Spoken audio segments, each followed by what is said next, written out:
Iran এখন এক নতুন অধ্যায়ে প্রবেশ করেছে।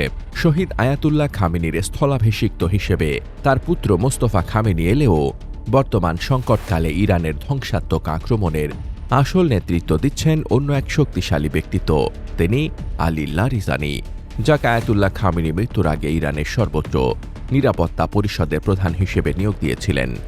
অত্যন্ত ঠান্ডা মাথার এই রাজনীতিবিদকেই এখন মনে করা হচ্ছে ইরানের বর্তমান কৌশলগত আক্রমণের মাস্টারমাইন্ড। ইরানের বর্তমান সংকটে তিনি রীতিমতো আয়রন ম্যানের ভূমিকা নিয়েছেন। আক্রমণাত্মক কৌশল রচনা থেকে দেশ পরিচালনা, সব সিদ্ধান্ত মূলত তার কাছ থেকেই আসছে। বলা হচ্ছে ইরানি প্রেসিডেন্ট মাসুদ পেজেশকিয়ানের চেয়েও বেশি ক্ষমতা এখন আলী লারিজানির হাতে। ইসরায়েল ও আমেরিকার যৌথ হামলায় সর্বোচ্চ নেতা আয়াতুল্লাহ খামেনি নিহত হওয়ার পর ইরানের রাজনীতিতে তৈরি হয় এক গভীর শূন্যতা। সেই শূন্যতার মধ্যেই সামনে আসেন লারিজানি। আমরা ভুলব না, ক্ষমাও করব না। তার এই অগ্নিঝরা বক্তব্যের মধ্য দিয়েই শুরু হয় ইরানের পাল্টা কৌশলগত আক্রমণ, যার লক্ষ্য হয় মার্কিন সামরিক ঘাঁটি ও ইসরায়েলি প্রতিরক্ষা ব্যবস্থা।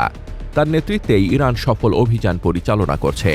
লারিজানি ঘোষণার পর ইরান স্পষ্ট করেছে তারা সরাসরি আঞ্চলিক দেশগুলোতে হামলা চায় না, তবে যদি মার্কিন ঘাঁটি ব্যবহার করে তাদের বিরুদ্ধে কোনো পদক্ষেপ নেওয়া হয় তাহলে সেই ঘাঁটিগুলোই লক্ষ্যবস্তু হবে।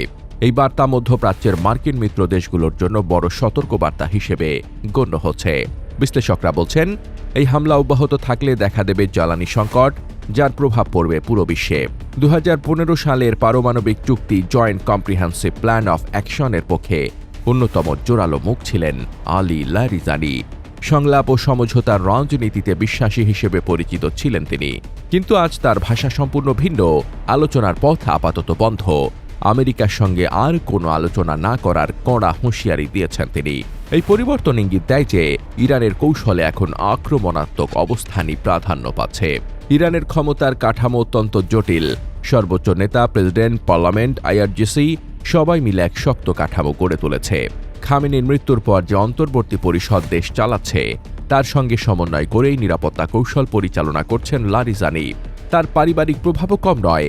টাইম ম্যাগাজিন একবার লারিজানির পরিবারকে বলেছিলেন ইরানের কেনেডিরা, অর্থাৎ রাজনৈতিক বংশানুক্রমিক প্রভাব তার পেছনে শক্ত ভিত্তি তৈরি করেছে, যা তাকে বর্তমান সংকটে আরও শক্তিশালী অবস্থানে রেখেছে। লারিজানির সামনে এখন 3টি বড় চ্যালেঞ্জ। প্রথমত, অভ্যন্তরীণ রাজনৈতিক ঐক্য ধরে রাখা। দ্বিতীয়ত, সামরিক প্রতিক্রিয়াকে নিয়ন্ত্রণে রাখা এবং তৃতীয়ত, আন্তর্জাতিক চাপ সামলানো। দর্শন শাস্ত্রের ছাত্র থেকে যুদ্ধ কৌশলের স্থপতি আলী লারিজানি এখন ইরানের সংকটকালের সবচেয়ে গুরুত্বপূর্ণ মুখ।